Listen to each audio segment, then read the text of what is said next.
Magandang umaga sa inyong lahat. Today ay pag-aaralan naman natin yung mga definition or kahulugan ng mga account titles na gagamitin natin sa pagre-record ng transaction sa libro. So, tignan muna natin kung nasaan tayo sa ating pag-aaral ngayon.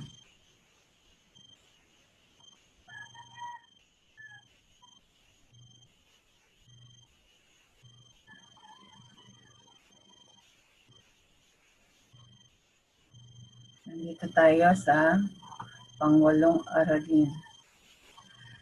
Pangwalong aralin, kahulugan o definition ng iba't ibang account titles. Start tayo ng ating slideshow.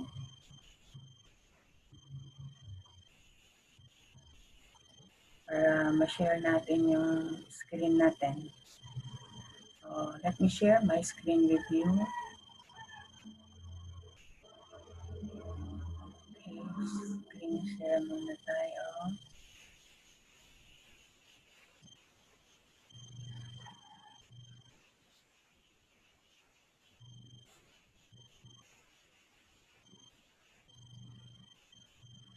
Ito ang ating aralin ngayong araw na to.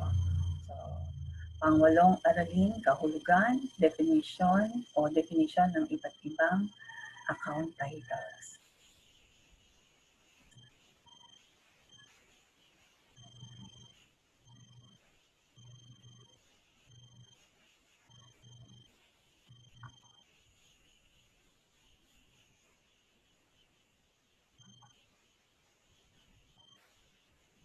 Ito na yung mga account titles. Account titles are names or titles used to sort, record, and store transaction. Siguro unahin natin yung used to record, sort, and store transaction. Kasi yung record journalizing Nauuna yung journalizing. Nauuna yung journalizing sa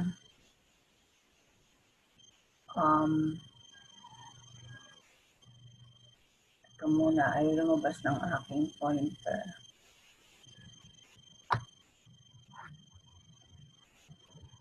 Okay, hindi ko makita lang pala. So, ito yung pangit pala tong color ng pointer na to. Let me change the color of my pointer into blue. Ayan, mas kita. So, account titles are names used or titles used to record. Record muna, journalize Tapos, sort. Ito sa posting to the ledger and store transactions. So, ano-ano ba yung gagamitin nating pangalan? Account titles, ibig lang sabihin pangalan or tawag doon sa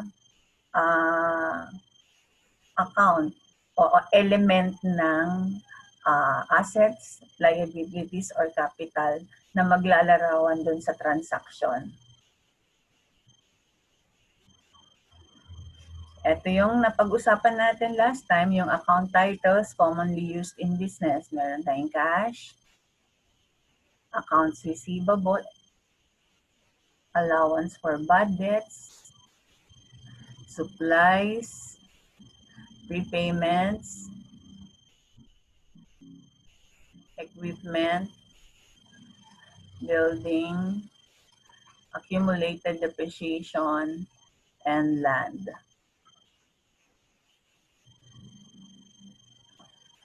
So, meron tayo ditong accounts payable for liabilities, notes payable, mortgage payable, and unearned revenue. Kung sole proprietorship, meron tayong, ito yung capital account natin, Corrales Capital, Corrales Drawing. Then we have revenue, supplies expense, rent expense, utilities expense, bad debts, and depreciation.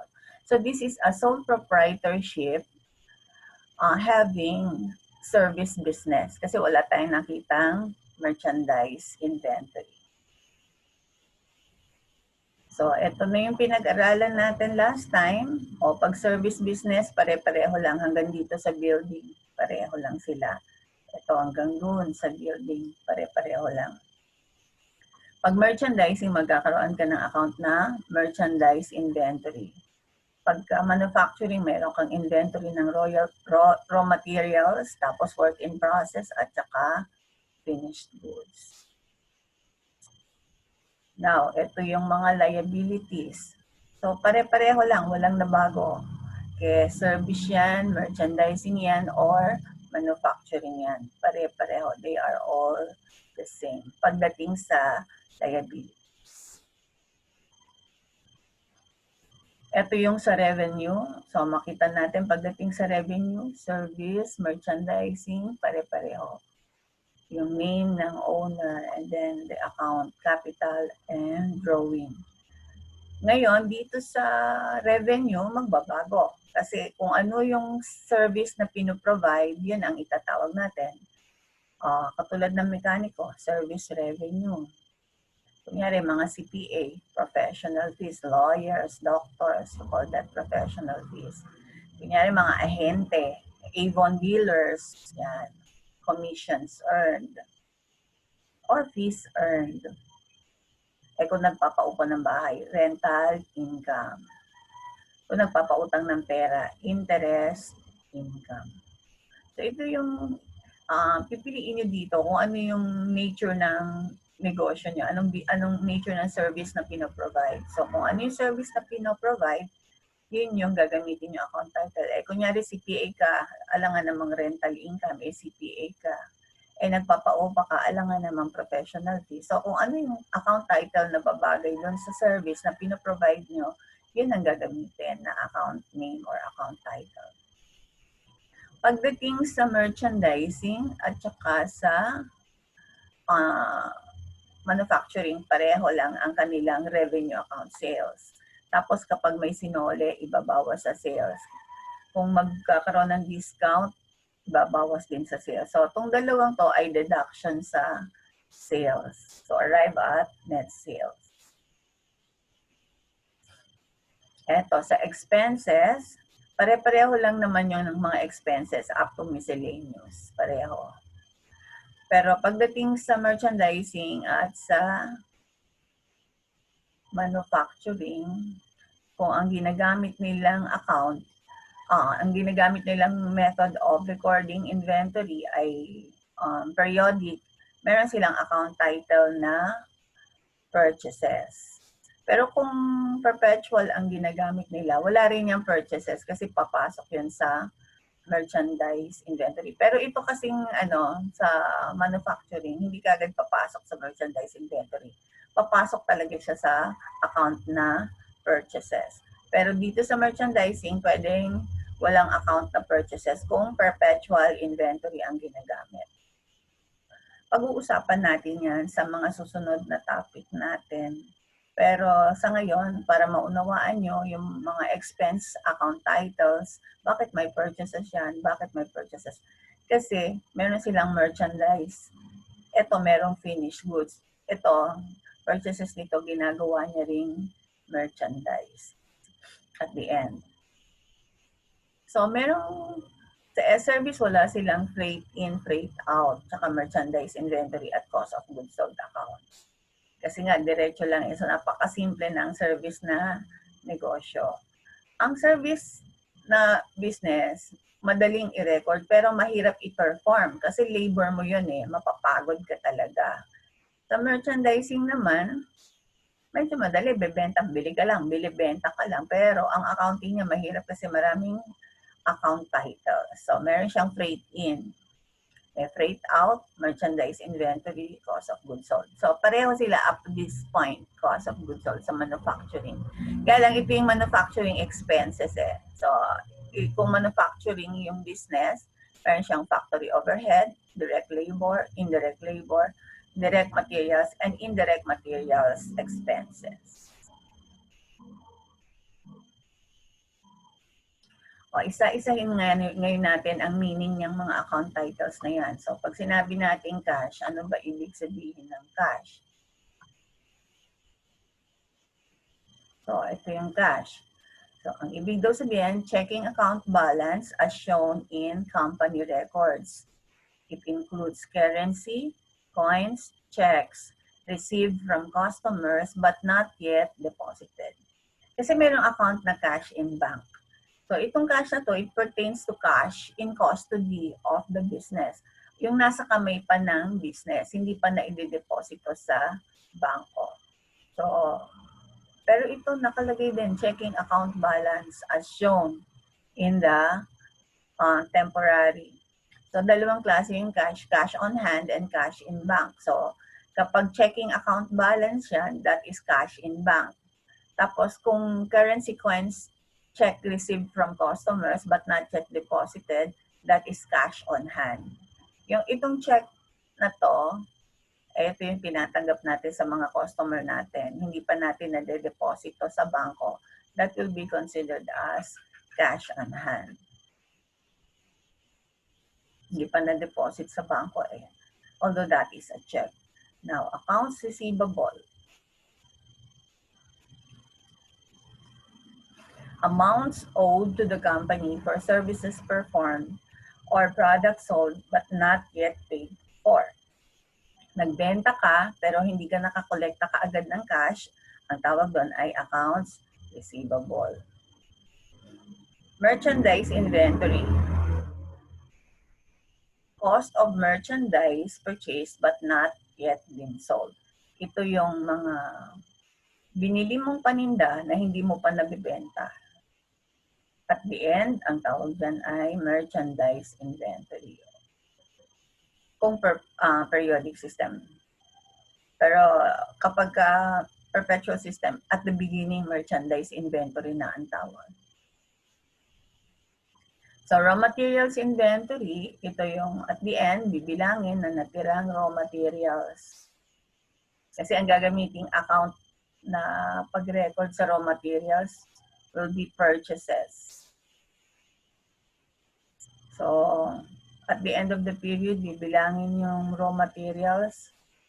Then, that will be the ending inventory of raw materials. So, raw materials inventory is the total cost of all component parts currently in stock that have not been used in work in process or finished goods production.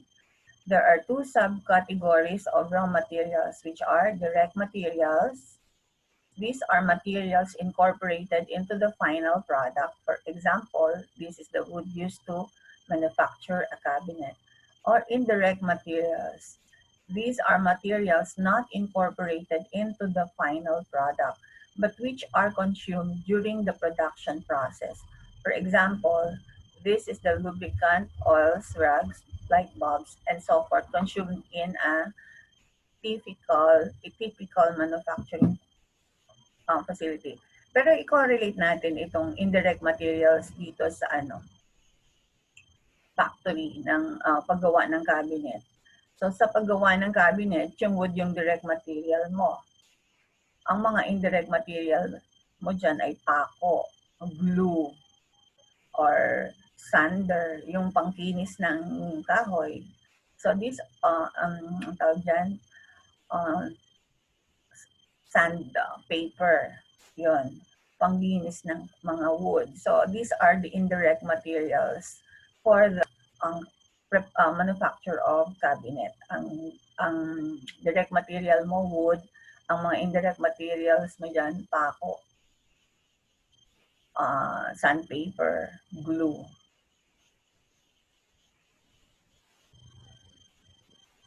So, anong ibig sabihin? Yung raw materials natin, direct materials, yung main component ng product, yung pinakakitang-kita mo dun sa product na ginawa mo. Yung indirect materials, alam mong nasa product siya, pero hindi siya ganun masyado litaw, hindi siya masyadong kita. O hindi masyadong napapansin. Pero alam mong nandun siya at bahagi siya ng pagbuo ng product. Next, we have this work in process inventory. Nagawan mo na ng proseso yung mga materials. na buo mo na pero hindi pa siya ganap na buo para maibenta. So ito yung tinatawag na work in process inventory. Na pagsama-sama mo na yung raw materials, labor, and overhead cost. Pero hindi pa rin siya buong-buo para ma-consider mo as finished goods. So ito yung inventory. Yung natira na na produkto na hindi pa natatapos, yun ang tinatawag na work in process inventory. So kapag natapos na yan, parang merchandise inventory mo na or finished goods inventory. Ito yung goods na completed at pwede mo nang ibenta. Supplies. The cost of supplies that have not been used. Supplies that have been used are recorded in supplies expense. So, yung hindi naubos na supplies ay yun ang inventory or cost ng supplies. Pero kasi merong two ways of recording ng supplies. Pwede mong i-record kagad ang supplies na expense kahit hindi mo pa nauubos. Kasi eventually mauubos mo din naman at kung at the end of the period, ine-expect mo na mauubos mo rin yung supplies, pwede mo siyang i-record kaagad as supplies expense. Pero kung masyadong marami yung supplies na binibili at aabot at the end of the period, pwede mo siyang i-record na asset supplies. So pag tinawag mong supplies yun, asset method ang ginagamit. Pero pag ni-record mo siya kagad as supplies expense, ang tawag doon, expense method ang ginagamit. Pwede mong i-record kaagad na expense or asset na supplies. So prepaid insurance. Ito rin, pwede mo rin i-record kaagad na expense.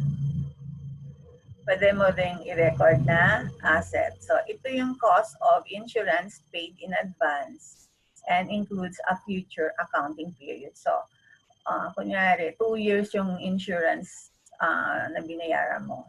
So meron kang prepaid na 1 year. Pwede mong i-record kaagad na expense na yung insurance or i-record mo as prepaid insurance. Kasi meron pa tayong tinatawag na recording of internal transaction or adjusting entries. Doon sa recording of internal transactions, bibilangin mo naman din yung magkano yung nag-expire eh. So makikita mo magkano yung expense, magkano yung prepaid, i-adjust mo ng tama. So pwede mong gamitin itong asset account na prepaid insurance or yung expense account na insurance expense. So, equipment. Cost to acquire and prepare equipment for use by the company. Magkano ang pagkakabili ng equipment kasama yung transportation expense, of course. Accumulated depreciation. Amount of equipment's cost that has been allocated to depreciation since the time the equipment was acquired. Kapag bumili ka ng equipment, meron niyang useful life. Tapos, over that useful life, you divide the cost by the useful life minus the salvage value, of course, and you will come up with your depreciation expense. So, yung depreciation expense, taon-taon, inire-record mo yon as a deduction from the equipment. Although hindi directly mo dinideduct sa equipment, inilalagay mo yon sa accumulated depreciation account. So itong accumulated depreciation account, pag pinresent mo sa financial statement, deduction siya sa equipment na dinidepreciate niya.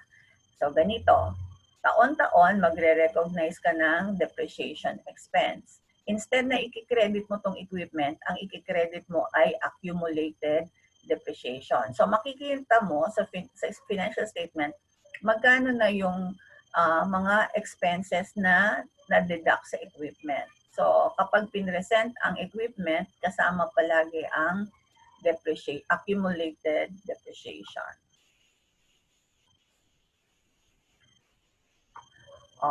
Prepaid insurance. Parang meron na tayo niyan kanina, no? So, let us see. Meron na doon. Burahin na natin itong pangalawa. Done. We're done here. Tapos na tayo dyan. So buildings, pareho lang din nung equipment. Cost to purchase or construct buildings for use by the company. So ganun din, meron siyang accumulated depreciation. So ang tawag din sa building, office equipment, office furnitures and fixtures, they are called depreciable asset. Kasi over the years, nasisira sila. The only asset that cannot be depreciated is the land. On the contrary, tumataas pa yung value ng land. Sa halip, tumataas yung value ng land, hindi siya bumababa. So, cost to acquire and prepare the land for use. Yan ang gagamitin nating account title. Sa pagpapatitulo, ide-debit mo yung land, yung cost ng land, lahat ng cost associated sa pagbili mo ng lupa ay gagamitin mong account title ay ang land.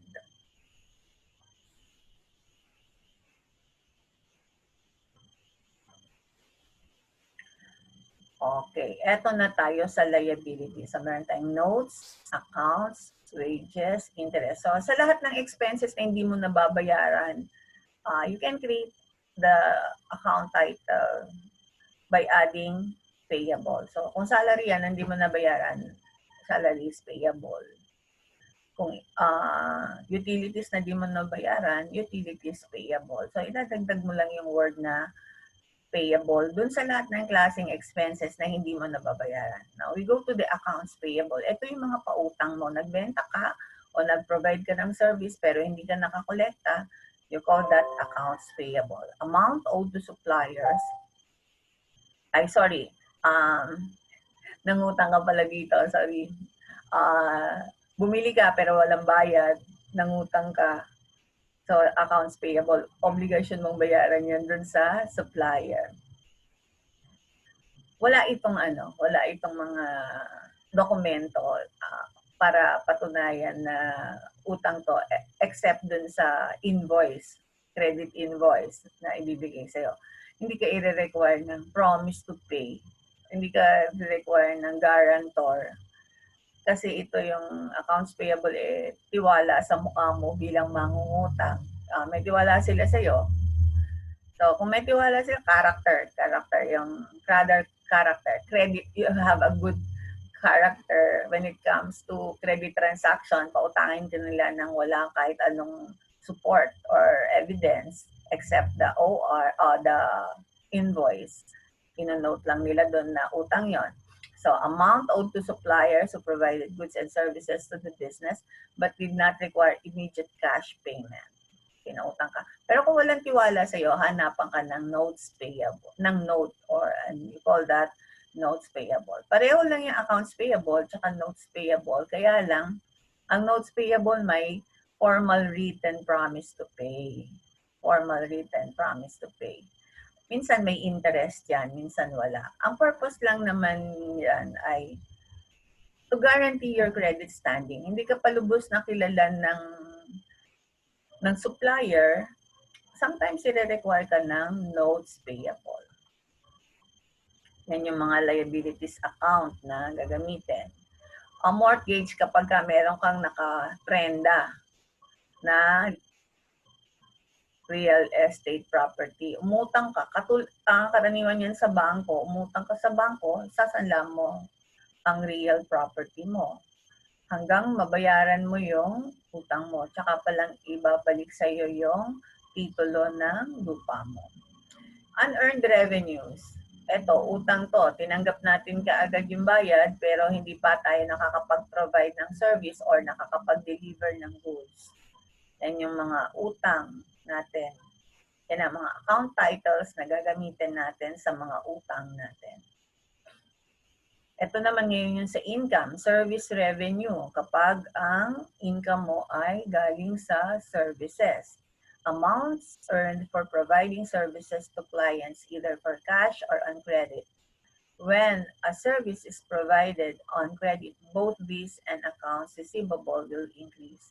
When the service is provided for immediate cash, both this account and cash will increase. So, ang revenue, kapartner niyan ay cash or accounts receivable. Kasi nasa double entry bookkeeping tayo. Hindi natin nire-record isang account title lang. ginagamit natin 2 or more account titles. Dapat yung total ng debit account titles ay katumbas ng credit account titles. So, hindi tayo pwedeng gumamit ng isang account title lang because ang ginagamit nating sistema ay double entry bookkeeping. Ang kapartner nitong service is either cash or accounts receivable. Tatandaan nyo palagi, hindi pwedeng isa ang account title na gagamitin para sa isang transaction. For every transaction, there are 2 or more account titles affected. Pag dalawang account titles lang yung ginamit nyo, isang debit, isang credit, ang tawag dyan ay simple entry. Simple journal entry. Pero kapag gumamit ka ng more than 2 account titles, you call that compound entry. Tandaan nyo, simple entry, isang pair lang ng debit at credit. Kapag more than one debit and one credit, that is called compound journal entry. Revenue accounts for ito, sa merchandising and manufacturing. Na-discuss na rin natin kanina yung sales account ng manufacturing and merchandising. So sales, it contains the record of all sales transactions. This includes both cash and credit sales. The account total is then paired with sales returns and allowances account to derive at the net sales figure that is listed in the income statement. So, yung sales natin, gross ito. So, kapag merong mga returns and allowances and discounts, hindi natin kinikredit sa sales. Hindi debit yung accounts, hindi debit yung sales and then credit accounts receivable. Parang yung accumulated depreciation, may separate account siya. Gagamitin mo siya ng sales returns and allowances account at saka sales discount account. Ito yon. So, ito yung sales returns and allowances. Sales returns and allowances, a contra-revenue account that reports merchandise returned by a customer and the allowances granted to a customer because the seller shipped improper or defective merchandise. Sales returns occur when customer returned defective, damaged, or otherwise undesirable product to the seller. Sales allowances occur when customers agree to keep such merchandise in return for a reduction in the selling price. This reduces the seller's accounts receivable and is subtracted from sales along with sales discount. So, dalawang klase, returns. Kapag pangit na pangit, ibinalit na talaga, hindi pwedeng pagtiyagaan. Allowances, pwedeng pagtiyagaan kasi konti lang naman yung defect. Pero babawasan yung amount na dapat bayaran. So, return, yung total amount ang ibabawas. Allowances, reduction of the amount. Okay, this is the sales discount. Ito naman, wala kang in-return, kaya lang nagbigay ng offer yung seller na kung makakabayad ka within a specific due date, babawasan kita ng 10%, 5%. So, ito yung tinatawag na sales discount. Yung sales discount, ine-encourage mo yung buyer mo na magbayad ng utang niya within a specific due date. At kapag nagawa yun ng buyer, binibigyan mo siya ng reward, binibigyan mo siya ng discount. So, itong sales discount na to ay kabawasan to sa sales na, kabawasan sa accounts receivable at sa sales. Pero hindi directly binabawas sa sales. Kunyari, instead na debit sales credit accounts receivable dahil may sales discount, ipapasok yan sa account na sales discount. Tapos itong sales discount sa presentation ng financial statement will be a deduction from the sales, gross sales. Ito na yung mga iba-ibang expenses, salaries. It is incurred for the work performed by salaried employees during the accounting period. These employees normally receive a fixed amount on a weekly or annual basis. So kung Regular employee yan, salaries ang tawag dyan. Ito naman, mga wages. Salary, kaya minsan pinagsasama na yung salaries and wages. Ito para sa mga regular employees. Ito para sa mga per piece, per hour employees. Expenses incurred for work performed by non-salaried employees during the accounting period. These employees receive an hourly rate or a per piece rate. Hindi sila, kung ano lang yung na-perform nila, yun lang ang babayaran sa kanila. So, we call this expense as wages. So, minsan, separate account ang salaries, separate account ang wages. Pero there are account titles na there are companies or businesses na pinagsasama na sila, salaries and wages. Now, rin, kung umuupa ka ng kahit na ano, facilities ba yan, or anything na inuupahan, kasama dyan, lupa, bahay, equipment, then utilities, cost of electricity, Meralco, water, Maynilad, sober, Maynilad, and then meron tayong Wi-Fi, di ba? Globe or Smart, then telephone, PLDT, yan yung mga utilities natin. Tubig, ilaw, tubig, kuryente, Wi-Fi nung araw, wala namang Wi-Fi. Ang utilities lang ay tubig at kuryente, telepono.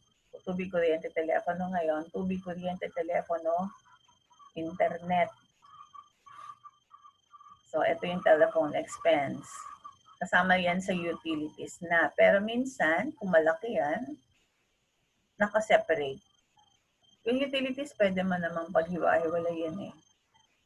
Pwede sabing electricity expense, gas, electricity expense, telecommunications expense, pwede mong ano. Pero pag sinabi mong utilities lang, wala kanyang mga separate account titles, yun ang composition ng utilities. So we have advertising, costs incurred by company during the accounting period for ads, promotions, and other selling expenses that promotes the sale of the business. So, depreciation expense, ito yung diba dun sa asset, ito yung naipon na depreciation. Sa expenses, taon-taon nagre-recognize ng depreciation expense para malaman kung magkano yung nabawas dun sa value ng asset na binili natin para sa pag-generate o kakaroon ng income. This is an expense account for merchandising and manufacturing business. Wala ito sa service business. Kasi ang service business, ang binibili lang niya supplies eh. So, pag supplies, debit mo yung supplies or supplies expense to record your purchases of supplies. Pero pagdating sa merchandising and manufacturing, gagamit ka ng account na purchases. A temporary account used in periodic inventory system to record purchases of merchandise for resale. Purchases of equipment or supplies are not recorded in the purchases account. This account reports the gross amount of purchases of merchandise. Net purchases is the amount of purchases minus purchase returns and allowances, purchase returns, allowances, and discount. So kung meron tayong sales returns and allowances and sales discount, meron din tayong purchases, returns, allowances, and discount. So ginagamit lang ito if using the periodic inventory system. Kasi kung perpetual inventory system, ang gagamitin mong account title ay yung merchandise inventory, kung merchandising ha, or direct materials. Ide-debit mo na kagad yung direct materials. Hindi mo na i-credit hindi mo na ide-debit sa purchases. Kasi yung counterpart na binibili mo sa manufacturing na merchandise is the direct materials.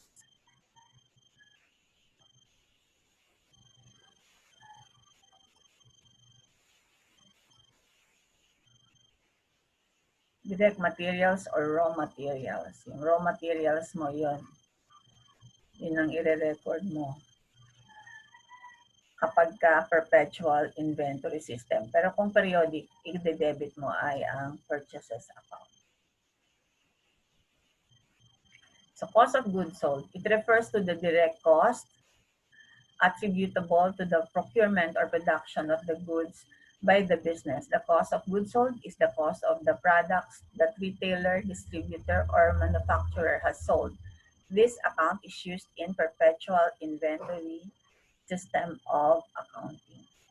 Pag perpetual lang, kasi pag periodic purchases yung ginagamit mo eh. So yung purchases minus ending inventory, that becomes your cost of goods sold. Hindi ka gumagamit na account title na cost of goods sold sa merchandising business kung periodic dahil inventory mo ang ipapakita mo. So ginagamit mo lang tong cost of goods sold account kapag perpetual. Pag periodic, hindi. Yung account na cost of goods sold, lalabas lang yan sa periodic kung kung ipe-present mo na yung financial statement mo. FS na. Pero dun sa pag-journalize mo, wala kang makikitang cost of goods sold kapag ka periodic. Tapos, at the end of the period, kukumputin mo yung cost of goods sold mo by counting your inventory. Yung purchases mo minus ending inventory mo, that will be your cost of goods sold. Pero hindi na siya account title na gagamitin mo sa pagre-record. Ito kasi mga account titles na to, ginagamit natin sa pag-journalize. So, hindi lalabas as journal entry ang cost of goods sold kung periodic system ang ginagamit. Sa financial statement mo na siya makikita. Pero kung perpetual inventory system yan, makikita niyo yung account na cost of goods sold sa pag-journalize. Kasi dinedebit natin ang sales at kinekredit natin ang cost of goods sold kapag perpetual inventory system. Diretso ang pag-record sa merchandise inventory at sa cost of goods sold. Pero sa periodic, hindi. Indirect. Kasi ang una mong i-debit mo na dyan ay purchases. Magko-compute ka to get the cost of goods sold. So sa recording, hindi mag-a-appear ang cost of goods sold. Kailangan mag-compute ka muna para mo malaman ang cost of goods sold. Sa perpetual, hindi. Kasi may ledger ng inventory. Kung magkano yung binenta mo, makikita mo sa ledger ng inventory ang cost. So doon pa lang alam mo na magkano yung cost. Hindi ka na magko-compute. So ito yung purchase returns and allowances. Purchase returns and allowances, temporary contra purchases accounts used in a periodic inventory system, which represents the amounts of merchandise that were returned to suppliers and the amounts allowed as deductions by suppliers for goods not returned. So, pareho lang din yung discussion sa sales returns. Returns kapag sinoli mo ng buo. Allowances pagka iniwan mo sa business pero hihingi ka ng discount or reduction in price kasi nga may konting diferensya. So, yung counter, kung ikaw ang seller, ang tawag sa binalik sa'yo ay sales return. Kung ikaw ang buyer, ang tawag sa binalik mo ay purchase returns and allowances. Ganon din tong purchase discount. Kung ikaw ang seller, that is a sales discount. Ikaw ang bumili, that is purchase discount. So you talk about the same animal with a different name. With different names. So, pareho lang yung concept. Freight in. Freight in or transportation in, ito yung nagastos sa pag-deliver ng goods. And this is part of the pag-deliver ng goods. Kung ikaw ang buyer at ikaw nagbayad ng delivery expense, ang tawag mo dyan ay freight in. And nagiging part siya ng cost of goods na binili mo.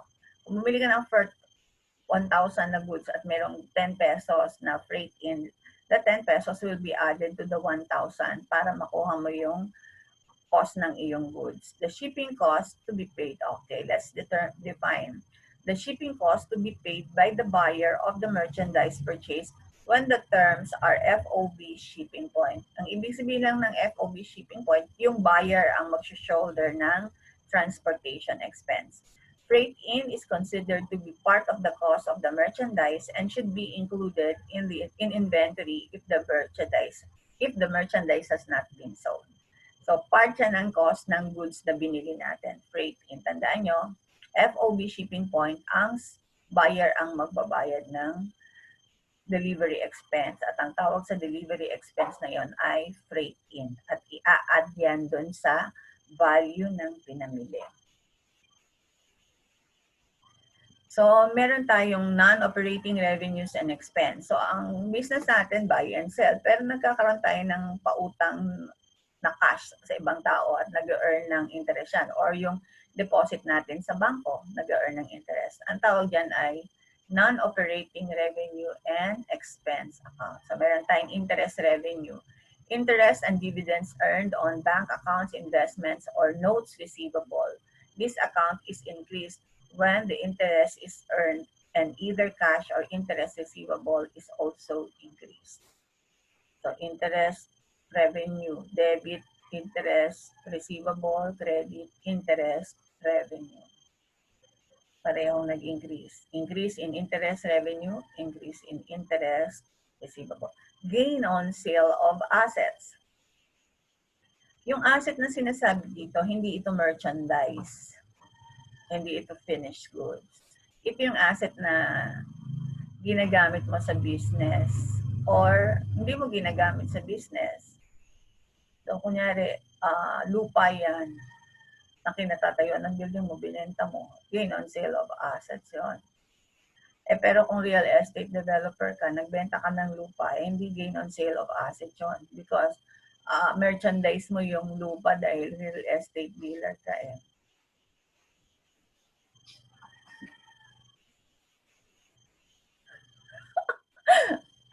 Ay, nako. Muntik pa akong mag-stop. May iingay sa naman. Kaya na ganyan ako. Pero let's go back to our lesson. Meron lang konting intermission. So, gain on sale of assets. Ganyan talaga ang online learning sa online teaching. Eh. Madaming domestic intervention. So, please bear with me. Hindi ko na uulitin tong buo kasi sayang naman. So, naintindihan niyo na naman. So, ituloy na lang natin. Gain on sale of assets. Okay, na-discuss ko na to kung real estate ka. Loss on sale of assets. It is the opposite naman. Kung nabenta mo ng mas mura kesa dun sa cost, you have a loss on the sale of asset. Ito ang gain, you sell it above cost. So, mura mo nabili, nabenta mo ng mahal, you have a gain on sale of asset. Ito naman, mahal mo nabili, mura mo na ibenta. Doon sa capital account, na-discuss na natin pahapyaw o kahit pa paano. Kapag sole proprietorship, yung pangalan plus the account capital. Kapag drawing naman, pangalan din, drawing account. So, ito yung nagre-represent magkano in-invest nung owner dun sa business. Ito naman, nagre-represent magkano ang kinuha ng owner from the business for personal use. Capital, amount owner invested in the company through cash or other assets plus earnings of the company not withdrawn by the owner. Drawing, amount that the owner of the sole proprietorship has withdrawn for personal use during the accounting period. At the end of the year, the amount in this account will be transferred to the capital account. So, ito yung partnership. Dalawa na sila. Kunyari, si Terry Macor at si Macorals ang partner. So, pareho lang din ng sole proprietorship. Kaya lang this time, dalawa na. 2 or more. Hindi na katulad kanina na isa lang ngayon. Oh. Meron din silang same drawing and capital. Dalawa-dalawa na ang pangalan. Pagka dalawa at higit pa, partnership na yan. But you use the same account. Capital and drawing. Ito na yung last item natin will be the corporation. Sa corporation, merong tinatawag na capital stock. Nilagay ko dito common and preferred pa kasi yun yung alam ko. Pero sa bago, ang pangalan ng common ay ordinary shares. At ito, ang preferred shares ay preference share. So, meron kang malaking puhunan. Meron kang isang malaking share sa mundo ng business and you get a portion of that. You call that a capital stock. Kumuha ka, nagbenta ka ng, gusto mo mag-raise ng 1 million capital. Mag-organize ka ng corporation mo at mag-i-issue ka ng common or preferred ordinary shares and preference shares. Issue mo yan sa public. Yung public na bibili sa common sa ordinary shares and preference shares ng business, yun yung tinatawag na stockholders. Capital stock is the number of ordinary and preference shares that a company is authorized to issue. So mag-a-apply ka sa Securities and Exchange Commission ng number of shares na gusto mong i-issue. Pag na-aprobahan yan ng Securities and Exchange Commission, then you can issue sa public ng iyong stocks. The amount received by the corporation when it issued shares of its capital stock is reported in the shareholders' equity section. Hindi na owner's equity section ang tawag. Shareholders' equity section na. Kung sole proprietorship and partnership, owner's equity, di ba? Pagka partnership ang tawag shareholders' equity.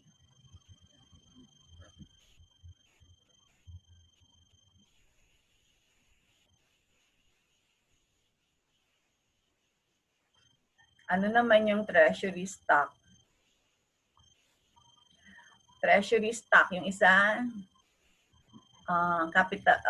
capital stock. Ito, treasury stock. Kumbaga, imagine niyo may malaking buong market dyan at maraming capital dyan. Humingi ka sa SEC ng authority na mag-issue ng 1 million. That is authorized capital stock. In-issue mo yun ngayon. Yun yung shares of stock mo. Yun yung shares of stock na in-issue mo. That is your capital stock. Yung isang authorized capital stock. Pero hindi pa yun pera. Pagka in-issue mo na at naging pera na, yun yung capital stock mo. Ano ngayon yung treasury stock? Na-issue mo na. Pero binili mo uli. Kasi ayaw mong magbayad ng malaking dividends. Ayaw mong magbayad ng malaking dividends dun sa mga stockholders. Mag-o-offer ka ng opportunity for them to sell back to the business yung mga binili nilang shares of stock. And kapag nabili na yon ng business, ang tawag doon ay treasury stock. Additional paid-in capital, APIC, is the value of share capital above its stated par value. And it's an accounting item under shareholders' equity on the balance sheet. APIC can be created whenever a company issues new shares and can be reduced when a company repurchases its shares. So, anong ibig sabihin ng additional paid-in capital? May par value yung shares of stock. Hindi lahat ng shares of stock ay may par value.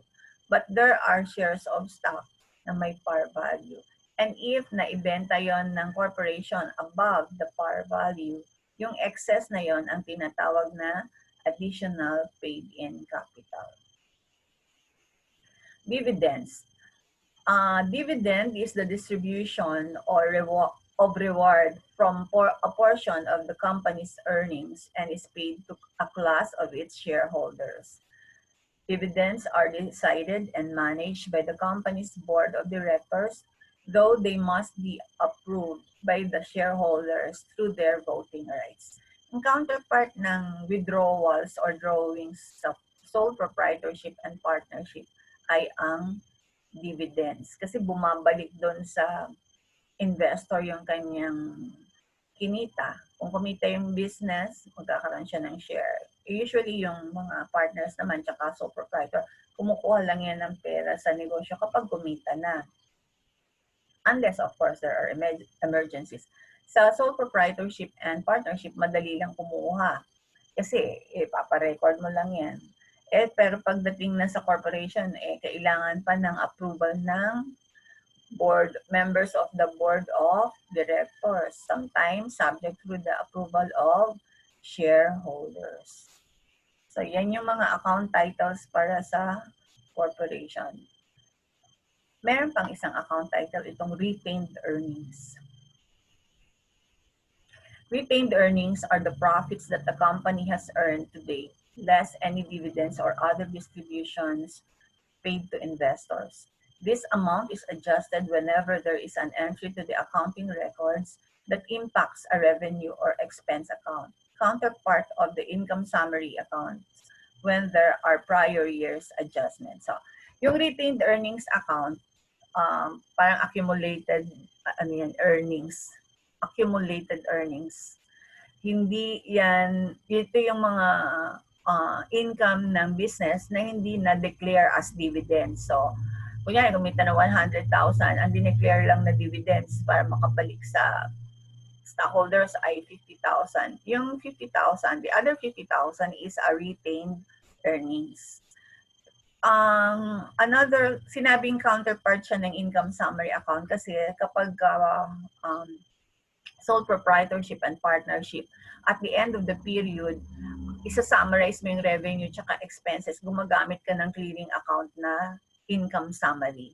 Dito sa corporation, diretso na Wala na silang clearing account. Diretso na lahat ng transaction of prior periods I'm sorry. Itong retained earnings parang kasi cross between ng income summary account at saka ng capital account. Kasi kung end of the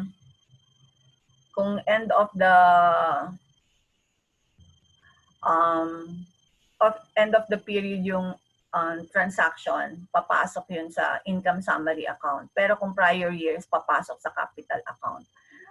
Pero dito, sa retained earnings account, kapag prior years, pagka current year, ganun din sa retained earnings account na papasok, wala ng income summary. Ganun ba yun? Parang pag corporation, no, actually this is not a counterpart. Let me stand corrected on this note.